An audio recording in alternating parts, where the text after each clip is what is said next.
"What's in the bag, Pastor?" The pastor attempts to answer but winces in pain as the lip has now become swollen. Not wishing to speak, he presents the young man with the satchel. Opening the bag, the young man's eyes grow wide to see its unusual contents. For within the bag is nothing less than several dozen little wooden crucifixes, approximately 2 inches long by an inch wide. The pastor reached into the bag and removed one of the wooden crosses. A small hole has been drilled to the top through which a string has been placed. The pastor places it around the young man's neck, declaring, "Keep this always." The young man queries as to what the pastor is going to do with the rest of the wooden talisman. Dabbing his wounded mouth, he allows his eyes to answer by gazing at the young man reassuringly. Tapping the sheriff on the shoulder, he motions his head, whereupon the patrol car speeds away, traveling down the road.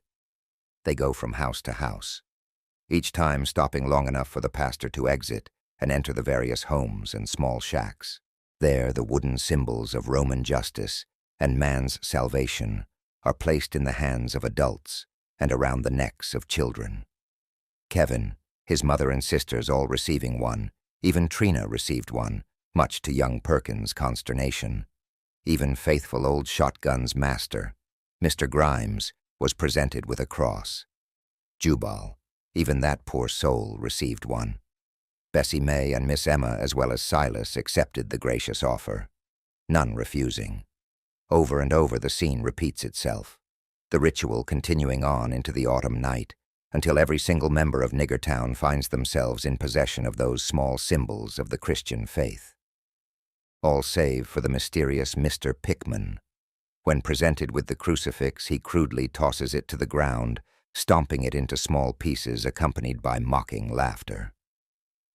Eventually, the patrol car pulls up in front of Widow's home. A conversation ensues.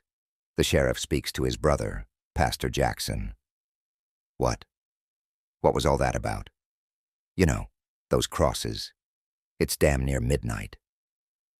The sheriff, already disturbed by the day's event, questions, "You know something I don't know?"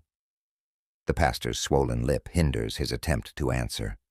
From what young Perkins can make out, it sounded as if the pastor says, "Demon." The word sent a chill through the air. The sheriff and young Perkins become silent. Their minds ponder the pastor's meaning, that simple but malevolent word, demon. Denoting some sort of danger, some dark presence had crept into the Negro community. The young man wishes to question the pastor further, as does the sheriff, but it is apparent to the two that pastor's bloody, swollen lip defers further inquiries. The sheriff then turns to young Perkins and again re-emphasizes the necessity of secrecy. Thinking for a minute, the sheriff informs the young man that the storekeeper Bob needs a little help around the store. He said that he was going to talk about giving the young man something to do after school. The sheriff told Perkins that after school, the youth is to report to the sheriff's office, where the sheriff would introduce him to Bob. He informed young Perkins that he was to be Bob's new delivery boy. With a sardonic smile, he glares at him and adds, "Why smile, boy? You ought to thank me. You got yourself a job. You're a working man." The sheriff, laughing, gives young Perkins a slap on the back. Opening the car door, the sheriff roughly gives him a shove. The vigorous action sends the youth stumbling to the ground. The automobile tears down the road, leaving plumes of dust for young Perkins to choke on. Coughing and hacking, the young man walks up the driveway and entered the home. Opening the door, he softly calls the widow's name. "Miss Hazel. Miss Hazel." The house remains silent. Carefully closing the door behind him, the young man locks and bolts the door, still remembering the nightmare of the night before. Walking through the hallway, the young man stops at the widow's door. Slowly turning the knob, he peeks in. Strangely, he is surprised to see no one there. The widow's bed is empty. Her room was indeed dark. The fact that plywood covered the broken window only added to the suspense. Suddenly, a beastly growl is heard from behind. Arms grab the terrified youth. Screaming in terror, he struggles only to be thrown to the widow's bed, grappling for his life. He begins screaming out the widow's name, frantically calling for God, for Jesus, or Abraham, Moses, Isaac, Isaiah, Jacob, Job, Ezekiel, Daniel, Pastor Jackson, for anyone. A female voice erupts into hysterical laughter. His assailant was no one other than Miss Hazel. The widow had stayed up late waiting for the young man's return. She confided to Perkins that she thought it would be great sport to play a trick on him. "Surprised you, didn't I?" The widow's demeanor still laughing. Exhaling with relief, young Perkins sits up on the bed, turning his head. He glares at the widow, not finding any amusement in her clever little actions. "That's not funny," Perkins angrily states. His anger only adds to the widow's amusement. "You should have seen your face. You looked.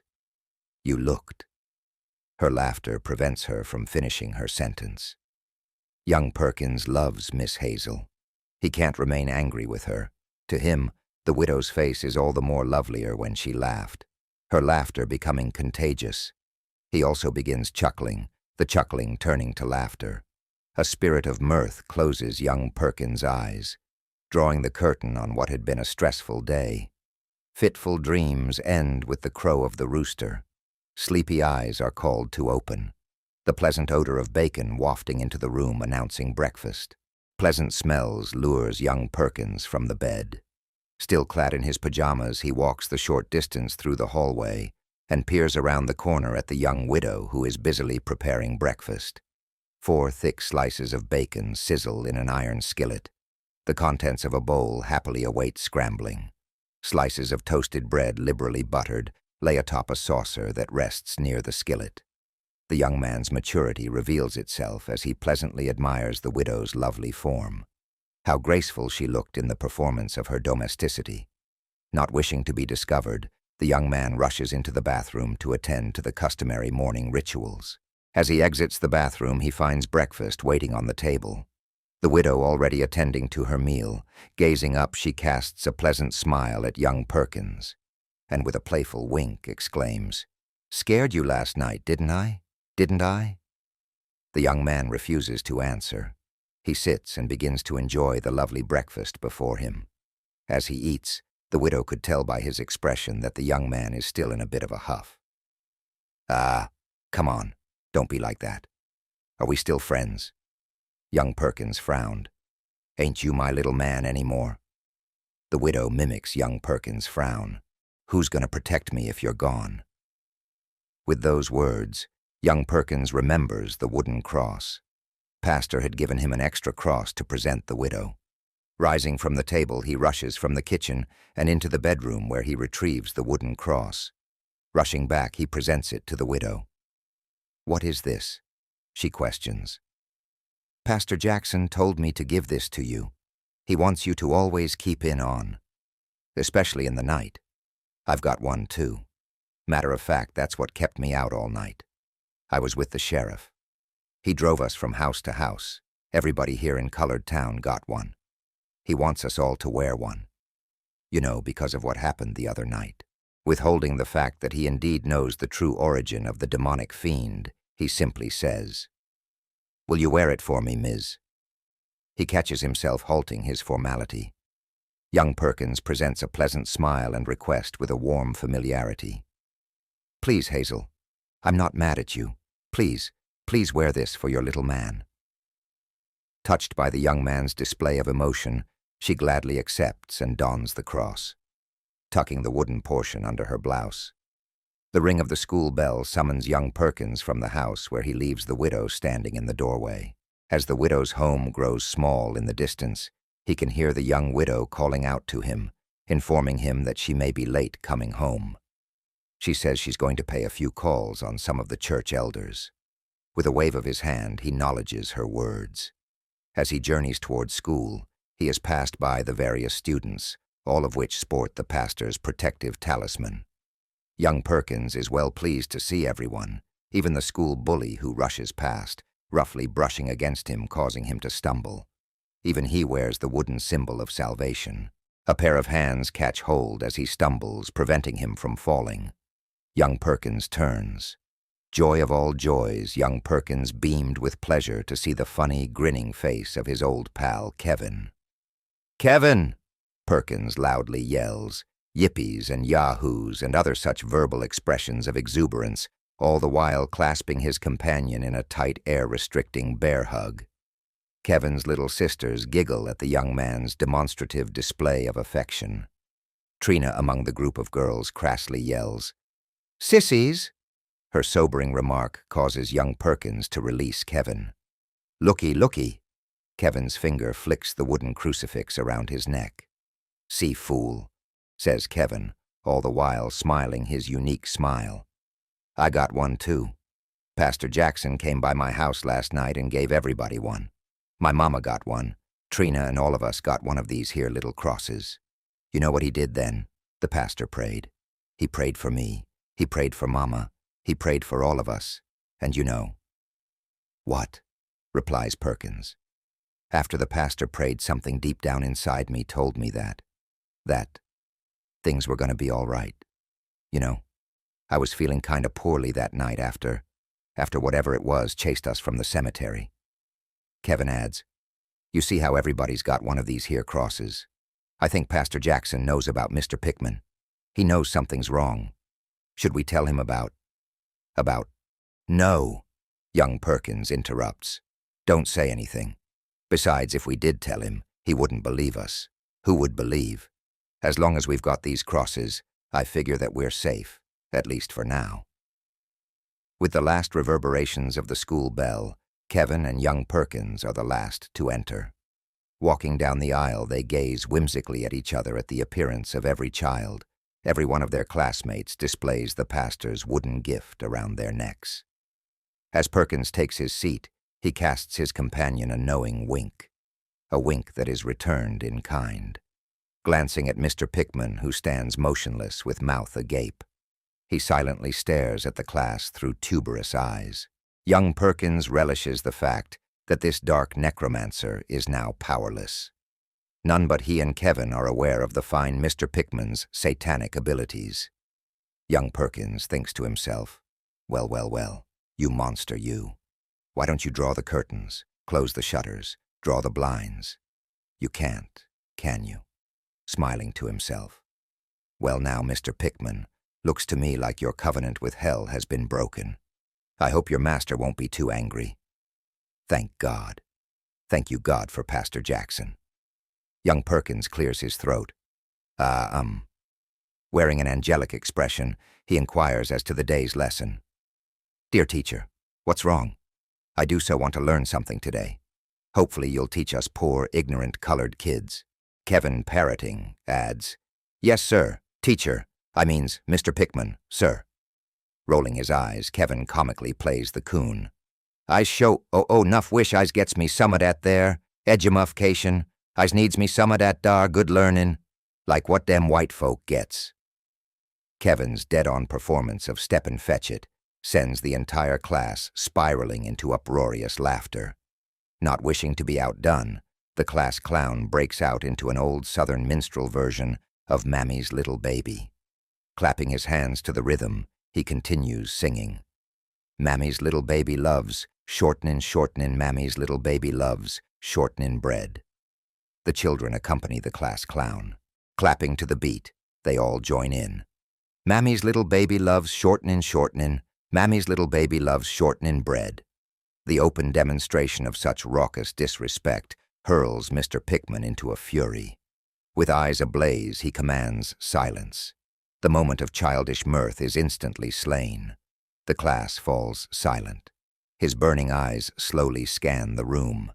In its freshness, cold-hearted hate forms across his face, making him the appearance of evil incarnate.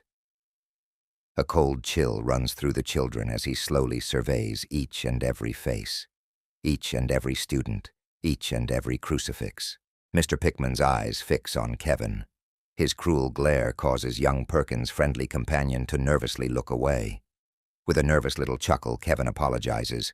Sorry, sir. I didn't mean nothing by it. Mr. Pickman's eyes grow narrow as he piercingly hisses out through gritted teeth.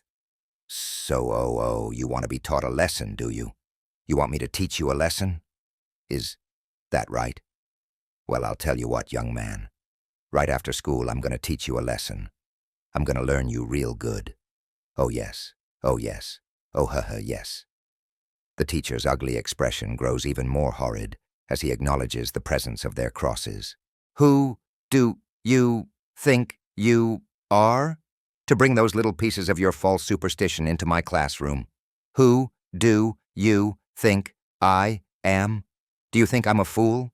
Do you think I don't know who gave you those crosses? Do you really, really think that by wearing those little wooden crosses you're going to somehow be saved? The children's sense of unease built to near breaking. One of Kevin's little sisters begins to weep. Unconcerned, the teacher coldly continuing his callous chastisement. Do you think the pastor can protect you? Do you think the church can protect you? A blasphemous, sardonic grimace forms across the face of Mr. Pickman as he continues. It didn't help Jonah, did it? Well, did it? The children, cowed, sadly shake their heads in the negative. Each child's mournful face denotes the level of their unease. Jesus could have helped Jonah, but he didn't, did he? The children remain silent. God could have helped him, but he didn't. Did he? What does that tell you about Pastor Jackson? What does that tell you about Jesus? What does that tell you about God? Mr. Pickman continues to torture the children, placing blasphemy upon blasphemy. Your parents have been lied to. There is no God. There is no salvation. If I were you, I'd show some sense. I'd throw those little wooden crosses away. Class, show me how grown up you are. I want every one of my smart young children to throw those little crosses in the river. A false reptilian smile forms across his face as he attempts to bribe the children into discarding their protective icons. After that, children, he adds, tomorrow we're going to have a party. Some of the more innocent children applaud, shouting, yeah, a party, thank you, teacher. Will there be ice cream? Inquires one of the children. Yes, we're going to have ice cream and cake and candy. We're going to have everything, children. Just get rid of all those ugly old crosses.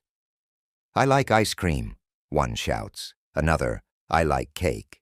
Yet another child, yummy, I like candy. If we throw our crosses away, we'll get in a mess of trouble. I don't want to see nobody here get no whipping. I don't know about you, but my granny would tan my hide if I threw away a present the pastor gave me, announces young Perkins. What about you, Booker? Booker stops and ponders the question. And you, Jojo, what you reckon would happen to your tail? Boy, I'm telling you, if your folks found out, you know good and well what would happen. I know your mama. She don't play. The children begin to murmur among themselves, uncertain as to what to do. Young Perkins adds, you all know what loudmouths some of these girls have. Young Perkins casts an accusatory glance at Kevin's little sister, Trina. We all know that there are some big mouths in this here schoolhouse. Oh, wouldn't they just love to see us all get a whipping? I don't know about y'all, but I'm sorry, Mr. Pickman, sir, but I don't think I can do what my grandma say is wrong. I can't just throw this cross away like it was nothing. So I'm sorry I got to decline your kind offer. Thank you very much, but no, thanks. What y'all think? One by one, the children agreed. Mr. Pickman's sharp stiletto gaze flashes piercing daggers at young Perkins. He wishes to harm him, to inflict any sort of pain upon the youth. Mr. Pickman fumes inside. He wishes to punish not only Perkins, but the entire class. He angrily informs that the entire class is to write standards for the remainder of the day. He also informs the children that there is to be no recess. The children grumble amongst themselves, whereby being unable to protest constructively, they simply obey and began to write standards that have been placed on the chalkboard. Young Perkins gives a sigh of relief at the knowledge that he had completely derailed Mr. Pickman's devious plan. But what of Kevin? How could he prevent Kevin from remaining after class? What excuse was there for him to use to shield his companion from teacher's vengeful wrath? The hours grow short as the time for the bell to announce the end of the day rapidly approaches. Kevin nervously eyes young Perkins as the hours shorten to minutes. Young Perkins begins praying in his heart, beseeching the Almighty for some sort of miracle, something to save Kevin from becoming one of Mr. Pickman's victims. Young Perkins knew that this time Kevin alone would stand no chance of escaping the wrath of that evil necromancer. No, No chance at all. Pickman would show him no mercy. Through some malignant wisdom, he knew that it was they, he and Kevin, that had discovered his secret. He knew that it was they that fled from the thing that night at the potter's field. Heaven's benevolence heard young Perkins, for no sooner had the clock struck the hour than the sheriff pulled up in his patrol car. Seated in the back seat was Pastor Jackson, accompanied by the widow. The three emerging from the automobile just as the school bell rang. Once again, Pickman had been defeated. His malign plans had been foiled. The usual shouts of "Hooray, hooray, no more school today" rang out as the children rushed out of the schoolhouse and into the yard, some skipping, some laughing, some walking in silent reflection, but all still wearing their wooden crosses. Perkins grabs Kevin by the arm and leads him to the door where the sheriff, the pastor, and the lovely young widow stand in the entryway. The sheriff extends his hand. "Afternoon there, mister. I didn't get your name. I heard that there was a new school teacher in Colored Town." Mr. Pickman doesn't acknowledge the sheriff's presence. His eyes remained fixed on the two young men who present him with mocking smiles as they join the group of adults. Taking the young widow's hand, young Perkins inquires as to the widow's presence. "Hazel, you said that you wasn't going to be back until late. What you doing here?" "Oh, I don't know." Smiling pleasantly, the young widow answers, "I just changed my mind, I guess. Pastor told me this is to be your first day at work. He told me you're a working man. He said you got a job down there in Muskie. I was kind of worried after what happened yesterday, but the sheriff here, he assured me that he was going to watch over you. That made me feel a mite better. So I just came down here to the schoolhouse to see you off." The pastor clears his throat, which gains the attention of Mr. Pickman.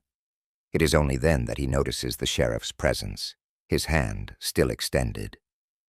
"Oh, excuse me, Sheriff," the teacher clasping the sheriff's hand, vigorously shaking it. "I'm so sorry I didn't notice you." "I see," the sheriff gruffly replies. "I know these children can be a handful." "Why, yes, they can. You're so right, they certainly can be." Glaring at young Perkins, he adds, "Some more than others." The pastor notices the cold way in which Pickman glares at the young boys. Coming to their defense, he declares, "Well, Mr. Pickman, I'm sorry, but this here young man got a job in town. You know the boy's grandmama, Miss Emma. She's a good soul, but she spends most of her time taking care of Bessie May and that old worthless Silas. The family needs a little more money. The sheriff, well, he figures that a few hours working in town couldn't do no hurt. I figured it probably do much to help the family. So whatever mischief the boy's been up to, well, me and the sheriff here, we'd be obliged if you didn't keep them after school. Matter of fact, this here boy got to leave before class is over. I reckon about an hour or so. It'll give the boy here enough time to get into Muskie for to do his work. What you think, Sheriff? You think if we set out, about 1 o'clock, the boy could make it to Muskie on time?" The pastor addressing the sheriff, but all the time his eyes are on young Perkins, who returns the pastor's gaze with a knowing wink, accompanied by a toothy grin.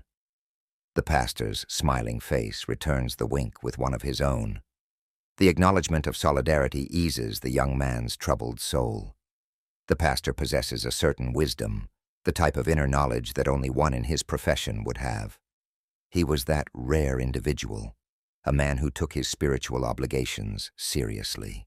The state of every single soul in Colored Town was his personal responsibility. That's why he spent so many hours carving and blessing by prayer and holy water each and every one of the protective talisman that graced the necks of all. From the first time he met the mysterious Mr. Pickman, from the first time he gazed into those cold blue-gray eyes, he knew through spiritual discernment. The pastor knew the level of dark malevolence that lurked deep within the stranger's soulless frame. Young Perkins pleads his desire for Kevin to join him, whereupon Mr. Pickman grudgingly acquiesced, stating, "Why, certainly I wouldn't want to go against the law."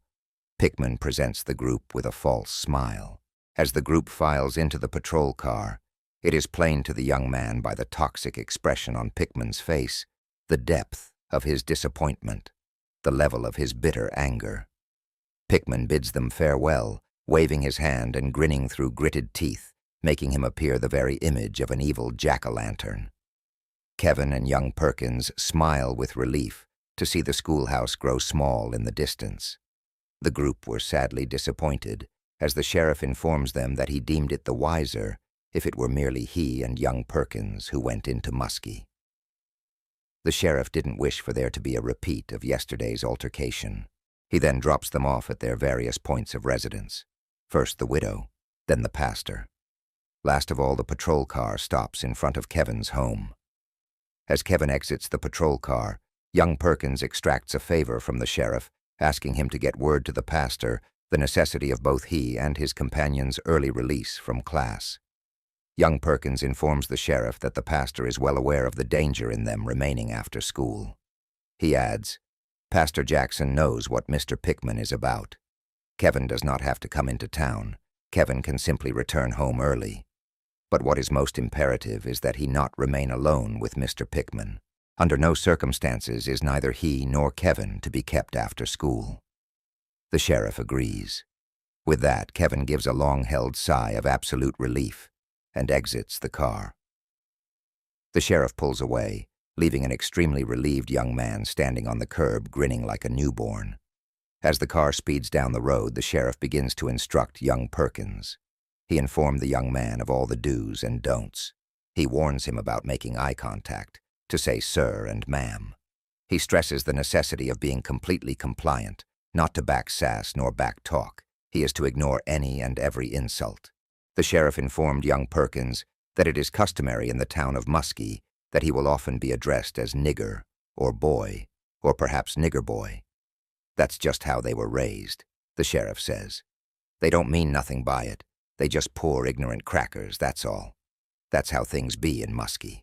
As they approach the town, the patrol car slows. The sheriff turns and gazes earnestly into the young man's eyes and issues a final warning. "Boy, lastly, there's 2 things you got to know. 1, if you get into any trouble, you best comma running. You know what the deputy be. Don't mind him. You just find me. You call for the sheriff. And lastly, but most important of all, you stay yourself away from the town square. You keep yourself as far away from that damned tree as possible." The sheriff's voice lowers to a whisper. "It's alive. Alive. I tell you, son, it is alive. A living thing. I don't go nowhere near that thing myself. Sometimes I can feel it. I can almost hear the hellish thing breathing. Especially when it's hungry. Most of the white folks around here, they pray to the thing. I swear, 'fo God, it knows it can smell my blood. It knows. It knows I'm a colored man. Hell, most of these ignorant-ass crackers around here don't know shit. If your skin ain't black as tar, them damn fools think you white. That's why you gotta keep my secret, or Lord knows what that damned fool of a deputy might do. The son of a bitch wants my job. That's why from time to time I got to put his ass in check for even thinking he be sheriff. Oh yeah, one more thing for you to remember. Stay clear of that there pool hall. Stay clear of Bubba and Daryl. Them 2 be about the lowest hounds in town, so don't you trust them." With those words, the sheriff turns and speeds in the direction of the country store. Reaching the point of destination, the patrol car screeches to a halt, sending plumes of dust wafting over the poor whites, who lazily reclined on the wooden barrels out front. The first thing young Perkins notices is that same familiar hound dog resting at the bottom step. Exiting the car, the sheriff orders the young man to exit. "Come on here, boy." Whereupon young Perkins heeds the command and exits the automobile. The eyes of the poor crackers follow him as he trails behind the sheriff. "How do, Bob?" the sheriff greets the slovenly storekeeper. "How do?" storekeeper responds in kind. "I heard you needed a little help here, so I got this here colored boy to lend a hand. I can't pay him much." I know, the sheriff replies. "The boy just gonna be here a few hours. He got school most of the day. The boy know enough to be out of Muskie for sundown. He's a good boy. His grandma's Miss Emma, you know. That old colored gal, the one what be making all of them there pies." The mentioning of Miss Emma's famous blackberry pies causes the storekeeper's eyes to widen. "Oh, well now." He broadly smiles, presenting a mouth filled with crooked, brownish-yellow, tobacco-stained teeth. Chewing a bit, The slovenly storekeeper spits his slimy tobacco juice in the overflowing spittoon, peppering the floor around the container with specks of dark, viscous ooze. Well now, Sheriff, that's a horse of a different color. I reckon I do need a little help around here, providing that boy there might be able to fetch me one of them there pies from time to time. Show thing, the sheriff replies, as he gives the young man a hearty slap on the back. I reckon she'd be mighty pleased to do so. Ain't that right, boy? The sheriff glancing at the young man with eyes askew. Oh. Why, oh. I'm sure my grandma won't mind. Not at all. She'd be proud to attend to quality white folk like yourself. Well now, I like this boy, replies the slovenly storekeeper. The sheriff gives a little chuckle, realizing how quickly the young man had learned the ropes, secure in the knowledge that young Perkins would do just fine.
All right, buckle up, because today we're diving into a narrative that is absolutely captivating.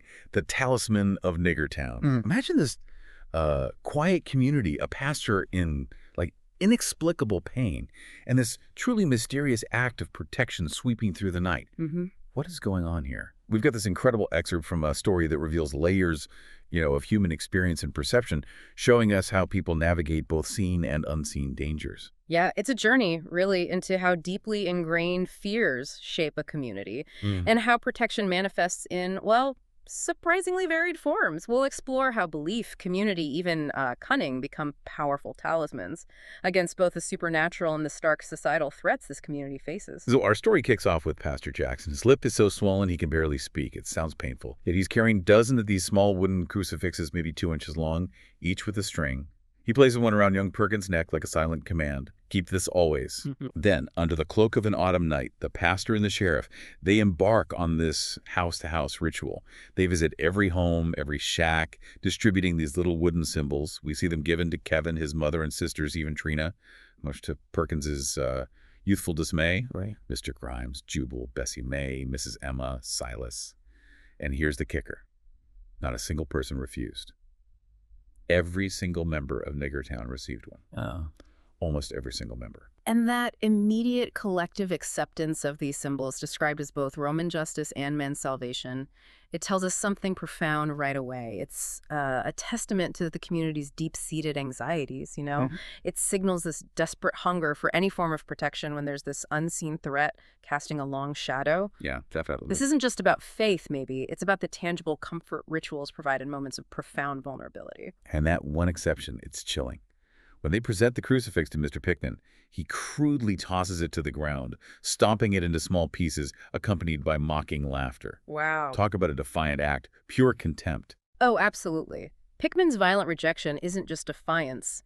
It's a chilling declaration of his own perceived power.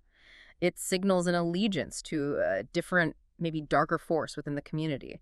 It immediately establishes him as this potent antagonist who actively scorns traditional forms of protection. So later, the sheriff presses Pastor Jackson about these late-night distributions. Yeah. What's going on? Yeah. The pastor, still struggling with a swollen lip, manages to utter just one word. Just hangs heavy in the air, sends a shiver down your spine. demon. Yeah. Yeah.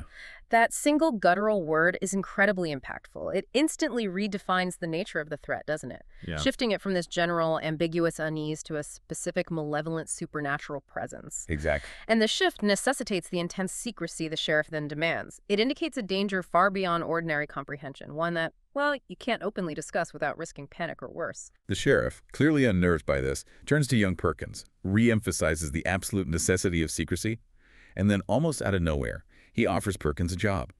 A delivery boy for a storekeeper Bob in Muskie, framing it as a favor. A favor. Yeah, but there's this sardonic smile on the sheriff's face as he roughly shoves Perkins out of the patrol car, leaving the boy to choke on plumes of dust as the vehicle speeds away. A job, yes, but given with a very heavy hand. Leaves Perkins with a lot to process. So Perkins returns home, still haunted by the nightmare of the night before. Understandable. As he walks through the silent house, he's suddenly grabbed from behind. A beastly growl fills the air. He struggles, he screams, calling out for anyone, God, Jesus, even Pastor Jackson. Could you imagine that terror? Oh my goodness. Only for it to be revealed that his assailant is Mrs. Hazel. She bursts into hysterical laughter, confessing it was all just a prank. Great sport, in her words. Wow, what a shift. Yeah, what a jarring, almost comedic release of tension right there. But that moment, though terrifying initially, it functions as this crucial release valve, doesn't it? Mrs. Hazel's great sport of a trick temporarily draws the curtain on a profoundly stressful and fearful day, injecting a moment of mirth. It really highlights a very human coping mechanism, the ability to find resilience and even humor amidst overwhelming fear. Reminds us of the spirit's capacity to bounce back. The next morning, the mood shifts again. The house is filled with the pleasant smells of bacon. Perkins finds Mrs. Hazel busily preparing breakfast, and you can almost feel his admiration for her lovely form and her grace and domesticity. She playfully teases him again, reminding him how she scared him last night. Right, and what's striking here is how these personal connections themselves can act as a kind of emotional talisman. Perkins' initial anger from the prank, it just melts away because of his deep affection for Mrs. Hazel. This highlights how human bonds, love, shared laughter, they provide this deep protective power against fear, even when external threats persist. They anchor individuals in a sense of safety. Then Perkins remembers the extra cross the pastor gave him, specifically for Mrs. Hazel. He earnestly pleads with her to wear it, explicitly linking it to what happened the other night and the demonic fiend, though he wisely, withholds the true origin of the evil. And she's clearly touched by his plea. She dons the cross. As he journeys to school, he notices that all the various students, even the school bully, they're proudly sporting the pastor's protective talisman.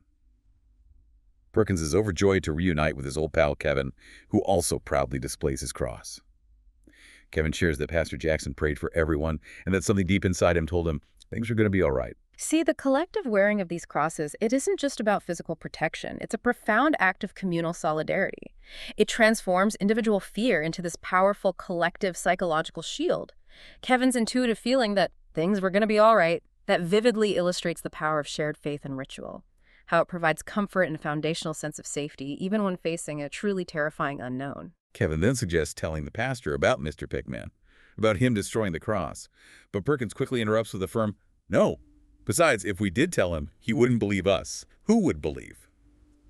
Perkins is convinced, as long as we've got these crosses, I figure that we're safe, at least for now. That's a chilling insight, isn't it? About who gets believed and who doesn't. Definitely. So, as the school bell rings, every child in the classroom is wearing a crucifix. Every single one. Mr. Pickman stands motionless with mouth agape, staring through these tuberous eyes. Yeah. You could practically feel Perkins' internal triumph, thinking to himself, well, now Mr. Pickman looks to me like your covenant with hell has been broken. The confidence that gives him. Totally. And emboldened, Kevin launches into this dead-on performance of Step and Fetch It, which sends the entire class into uproarious laughter. And then they all join in, singing a minstrel version of Mammy's Little Baby. I mean, what an incredibly provocative act of defiance. Oh, absolutely. This public display, using caricature and song, it's far more than just childish mischief. It's a direct, provocative challenge to Pickman's authority, very likely fueled by the children's newfound sense of protection from the crosses and their shared solidarity. It demonstrates how symbols of communal belief can embolden a vulnerable group to resist perceived threats, even when those threats are embodied by someone in power. Mr. Pickman, though, is hurled into a fury. His eyes are ablaze, his face contorted with cold-hearted hate, giving him the appearance of evil incarnate. His cruel glare fixes on Kevin and he hisses, So, you want to be taught a lesson, do you? The tension in that room must have been just unbearable. You can feel it. And Pickman's venomous reaction, it clearly stems from perceiving these crosses not just as, false superstition, but as a direct affront to his own dark power and influence. His subsequent blasphemies are precisely designed to dismantle the children's faith and trust in any higher power or protector. He's trying to tear down their psychological defenses. Right, striking at the source of their courage. Exactly. He then tries this chilling bribe, offering, throw those little crosses away. After that, children, tomorrow we're going to have a party. Ice cream and cake and candy. Classic manipulation tactic. Yeah, and he's not merely trying to eliminate the physical crosses, is he? He's actively attempting to sever the children's connection to their spiritual and communal defenses. By appealing to their simple, immediate desires, ice cream, candy, he's trying to replace their faith and solidarity with instant gratification. It's a chillingly manipulative tactic, trying to disarm them from the inside out. But Perkins, quick on his feet, intervenes strategically. He doesn't appeal to faith, exactly. He appeals to their very real fear of parental discipline, reminding them that Granny would tan my hide and that the loudmouth girls would surely report them. Faced with this immediate, tangible threat of consequences at home, the class unifies. They refuse Mr. Pickman's offer. And that's brilliant, isn't it? Perkins' quick thinking, his understanding of the social dynamics, the fear of Granny, the power of gossip, it becomes another crucial form of talisman. It effectively derails Pickman's plan. A direct appeal to faith alone might not have been enough for all the children, but Perkins cleverly tacked into a more immediate, tangible consequence. He safeguarded his peers through social cunning. So Perkins then begins this desperate, silent prayer for Kevin, knowing his friend would be defenseless against Mr. Pickman's wrath now. And just as the school bell rings, almost miraculously, the sheriff, Pastor Jackson, and Miss Hazel pull up in a patrol car, once again foiling Pickman's malign plans. It really feels like divine intervention right at that exact moment. That recurring pattern of timely adult intervention, it does feel significant. It strongly suggests a larger, coordinated effort to protect the children, reinforcing the idea that the community isn't alone in its struggle. But Pickman's toxic expression and that evil jack-o'-lantern grin, even in defeat, it confirms his malignance persists. This battle, it seems, is far from over. Definitely not. The pastor takes charge then, directly intervening to secure Perkins's and Kevin's early release from school. He cites family needs, Mrs. Emma, Bessie May, Silas, and the sheriff's approval for Perkins's new job. Perkins and the pastor exchanged these knowing winks, a silent acknowledgement of their solidarity, their shared understanding of the stakes. And the pastor's actions here, they really highlight his profound spiritual discernment. His ability to sense Mr. Pickman's dark malevolence from their very first meeting. It isn't just intuition. It reinforces the idea that the crosses aren't mere symbols, but are imbued with genuine spiritual protection through his prayers and holy water. He takes his spiritual obligations so seriously. The state of every soul in Colored Town is his personal responsibility, truly a shepherd protecting his flock from a wolf. A powerful image. The sheriff then decides it's wiser to take only Perkins to Muskie. As they drive, he gives Perkins these extensive do's and don'ts instructions. No eye contact, always say sir and ma'am, complete compliance, ignore insults, and expect to be called nigger or boy or nigger boy. He rationalizes this, saying that's just how they were raised. They don't mean nothing by it. They just pour ignorant crackers. It's such a stark introduction to the harsh realities of their world. Those instructions are chillingly revealing, aren't they? They paint a stark picture of brutal racial dynamics, where the talismans for survival are no longer crosses, but strict codes of conduct and, well, self-abnegation. These rules are designed purely to navigate systemic prejudice in an inherently hostile environment, forcing Perkins into this performance of deference just for his own safety. Then comes the sheriff's most crucial warning. His voice lowers to a whisper about a damn tree in the town square. He says, it's alive? I tell you, son, it is alive, a living thing. I don't go nowhere near that thing myself, especially when it's hungry. Good heavens. And the chilling detail that most of the white folks around here, they pray to the thing. My jaw dropped reading that part. Understandably. This revelation of the damn tree, it introduces this deeply unsettling new layer of horror. It's a pagan, malevolent entity that is not only alive, but apparently revered by the white community. It directly ties supernatural evil to racial oppression in a really disturbing way. And the sheriff's own secret, that he's a colored man himself, his fear of the deputy, It adds another layer of complexity, reveals the hidden vulnerabilities and identities that must be concealed just to navigate this profoundly dangerous landscape. It suggests an evil woven right into the fabric of society. Yeah, deep-seated. The sheriff finishes with final warnings. Avoid the pool hall, and two specific men, Bubba and Daryl, describing them as the lowest hounds in town. Just more layers of danger to navigate. They finally arrive at Bob's country store in Muskie. Perkins notices the poor whites lazily lounging on barrels outside, the familiar hound dog. The sheriff greets the slovenly storekeeper, Bob. Setting the scene. Exactly. Yeah. The negotiation for Perkins' job begins. Bob claims he can't pay much. But the sheriff, ever the strategist, leverages Mrs. Emma's famous blackberry pies to sweeten the deal. And you can almost see Bob's eyes visibly widen at the mention of those pies. He then spits tobacco juice into an overflowing spittoon. Such a vivid, kind of gross detail. It is vivid, and it's fascinating how Mrs. Emma's pies, this symbol of domestic skill and community, become a powerful talisman of negotiation. They literally open a door for Perkins into this potentially hostile environment. It highlights the economic and social leverages at play, Even simple, culturally significant offerings can create opportunities and connections in a world structured by prejudice. Perkins, clearly adapting fast, a quick learner, tells Bob, "Oh, why, oh, I'm sure my grandma won't mind, not at all. She'd be proud to attend to quality white folk like yourself." The sheriff lets out this small chuckle, realizing Perkins had learned the ropes already and would do just fine. Perkins' rapid adaptation in Muskie, it reveals this profound survival instinct. He quickly learns that this environment demands a different kind of performance, a verbal talisman of deference, carefully chosen language. It's a moment of profound adaptation, yes, but it also compels us, you, the listener, to consider the personal cost of such compliance, the cost of playing a role just to navigate a world that is inherently unjust. What a day for Perkins. Seriously. From carved crosses protecting against an explicit demon to carefully chosen words and a hidden identity navigating systemic racial prejudice. His journey was a masterclass in protection. He learned, adapted, and survived. Indeed. And perhaps the most chilling revelation throughout this narrative is the sheriff's secret about the damn tree and his own hidden identity. It challenges us, challenges you, to look beyond the overt villains and recognize there are also hidden systemic evils, sometimes worshipped, sometimes deeply ingrained, that shape the very fabric of a community. So it leaves us with a question. What talismans do you rely on? Whether they be symbols of faith, community, subtle acts of compliance, or even moments of shared humor, to navigate the seen and unseen dangers in your own world.